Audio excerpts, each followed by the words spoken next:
everybody. It's Chris from the OHIO podcast. I just wanted to come to you today, talk to you a little bit about what we saw day one of spring camp.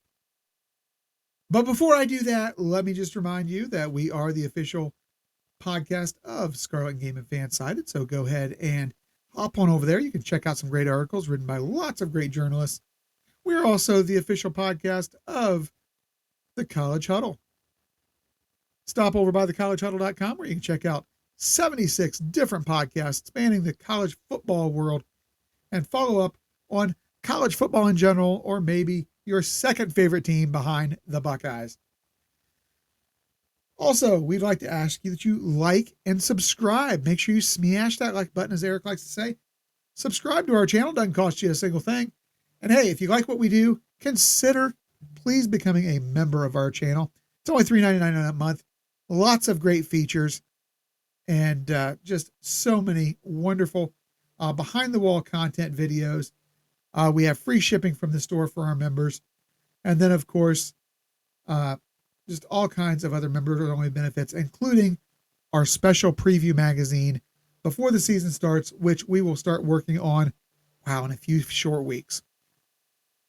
That being said, we're coming out of day one of spring practice for your defending national champion, Ohio State Buckeyes. What did we think about spring practice? Well,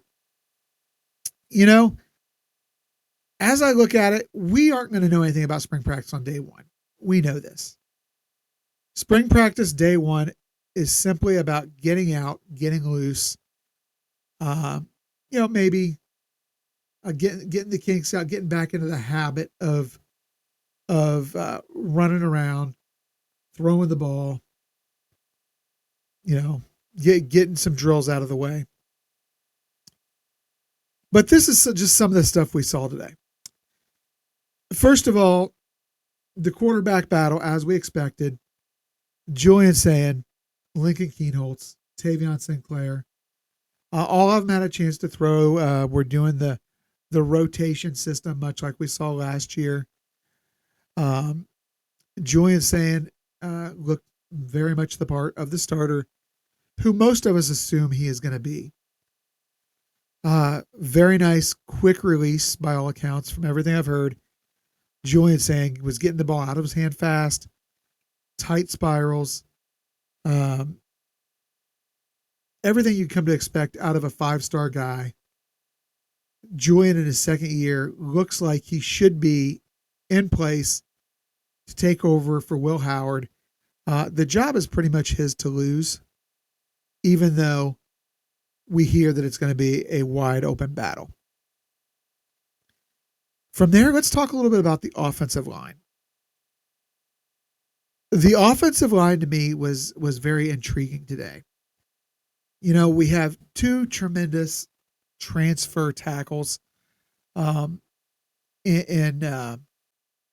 Philip Daniels and Ethan Onianwa. I'm going to say it one time. Onianwa. And we kind of assumed that those guys were going to come in, roll in, be the starters from day one. However, we didn't see that. We saw Ryan Day and this team say, you know what? You're great. We love you. We want you. But you still got to earn the right to be a Buckeye starter. So what did we see in place of that? We saw Austin Severveld slide out to tackle. We saw Ian Moore get some opportunity at tackle. And we saw the rest of the offensive line, much as we thought we would, with Carson Hinsman at center and Luke Montgomery and Tegra Shabola playing the guards. And guys, I got to tell you that it wasn't bad. Now, again, how much can you take away from day one? Not a lot. But I love the fact that we're looking at depth. We're getting guys who are becoming more versatile. After what we saw last year, we know we need that. And Ryan Day addressed this a little bit in his press conference when he talked about the fact that we're going down to 105 scholarship guys.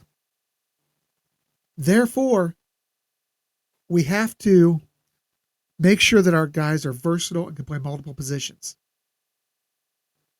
He talked about it with our offensive line. He talked about the potential tight end sliding out to receiver sliding into the backfield, tight end sliding into the back. We are going to see, I think, a lot more versatility and maybe some guys in positions we didn't think we were going to see them in. And I like this. Now, obviously, Daniels and Onyeonwa are going to be our starting tackles when the season starts. I don't think that's any question. But the fact that we are practicing these guys, that we're, developing depth is going to be huge. Speaking of developing depth, one other spot where we thought we might have a little issue with depth was going to be on the defensive line. We lose the entire starting defensive line. Well, we knew Kenyatta Jackson, Caden Curry were going to come in and be our ends. We knew this. You knew that Caden McDonald, Edric Houston were slated to be our interior. That was a foregone conclusion. And they should be. They've earned that right. They've put in the time. They've put in the blood, the sweat, the tears. They deserve this opportunity, and I think they're going to excel. But then what we saw on the second team was really kind of unique because we saw CJ Hicks for the first time working with the defensive line. He was the second team backing up Kenyatta Jackson. And then we saw Logan George working on the opposite side of defensive end with Taiwan Malone and Will Smith Jr. in the mix in the middle. And I like this. I like this a lot. I think that this is some good depth, and I think that's something that needs to be developed, obviously. There could be some growing pains with this, but I love the fact that I think CJ is a legitimate, pass rush specialist. I don't think he's an every down defensive end, obviously. I don't think he's got the size for that. But I think he's going to be a problem as a pass rusher for a lot of people standing opposite him. Then we saw Arvell Reese, who we, as anticipated, figured would step into that, linebacker role that was vacated by Cody Simon. Big shoes to fill, but Arvell and Sonny both were working the first team drills today, along with Jermaine Matthews, David Igbinosun at the corners, and Lorenzo Stiles Jr. playing the nickel. Kind of all what we expected. But, we also, as the day went on, we got to see some different packages. One of those, which was actually very interesting, was the fact I would say we got to look at the future a little bit from our defensive backs, as we actually saw Devin Sanchez, Aaron Scott Jr., and Bryce West in the game together, with Bryce playing the slot. So that was I think an exciting look at our future there as well.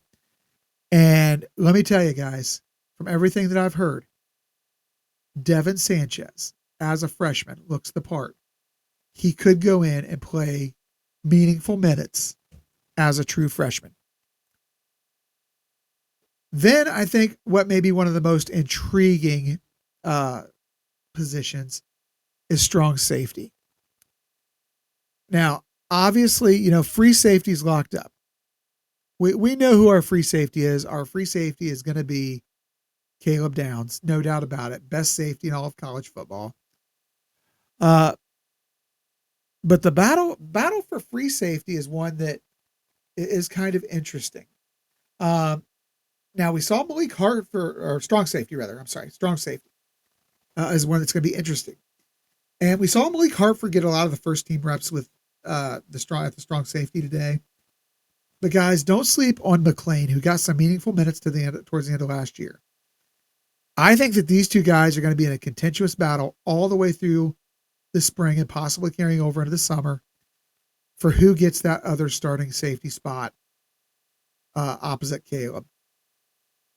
So On the field, we got absolutely nothing answered, and I'm good with that because that's what you expect on day one. But we saw things that give us reason to pause and think and to be very optimistic. This is a team that's developing a lot of depth, a lot of quality depth. They've got a lot of talent. Now they've just got to get the game experience that goes with it. I think what was more important from day one was the press conference this afternoon by Ryan Day. Because several things happened. First, he introduces Nate Ebner as a new special teams analyst or quality control. I love this. You bring another Buckeye home. Nate Ebner had a great career in the NFL. Nate Ebner played for Matt Patricia, understands Matt Patricia. I think these are a good fit together. But then we talk about Ryan Day and his philosophy. First of all, this is a guy who came to the podium with the weight of the world lifted off his shoulders. He just won a national title. The Boo Birds have all gone into hiding. And he is going about the business of instilling leadership in these remaining young men that are still here. And he is restoring and rebuilding a culture.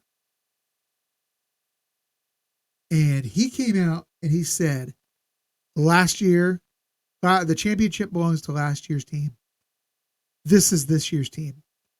Our leadership committee has said we're taking down the natty stuff out of the Woody because we've earned nothing yet. And I love that. That is the sign of a hungry team. That is the sign of a hungry coach. And I just feel like a relaxed Ryan Day is a confident Ryan Day. And a confident Ryan Day, every college football coach, player, and fan will tell you a confident Ryan Day is a dangerous Ryan Day because he is prepared to go out there, pull out all the stops, and do whatever it takes to win. No longer is there the narrative that Ryan Day is the guy who couldn't win the big game. He's 7-6 against top 5 opponents. No longer is there the narrative that Ryan Day can't win a national championship. He just made the most prolific run in college football championship history. He took down 2 SEC teams. He took down the number 1 team in the nation on the Oregon Ducks. And then he disposed of Notre Dame. That was an incredible run. The greatest, arguably, in college football history. He has every reason to be confident. He's got a talented roster, a tremendous group of coaches, and he just earned himself a lot of grace from a fan base that, quite frankly, was turning on him and was ready to run him out of town. He is the king of the world right now, and that should scare everybody in college football. So those are just my thoughts on what I saw out of day one of Buckeye spring ball. Please, again, make sure that you like, subscribe to the channel, ring that little bell so you know when the new content comes out, guys. And if you like what you see, make sure you become a member. Only $3.99 a month. Best deal in town. Until next time, thanks for watching. And as always, go Bucks.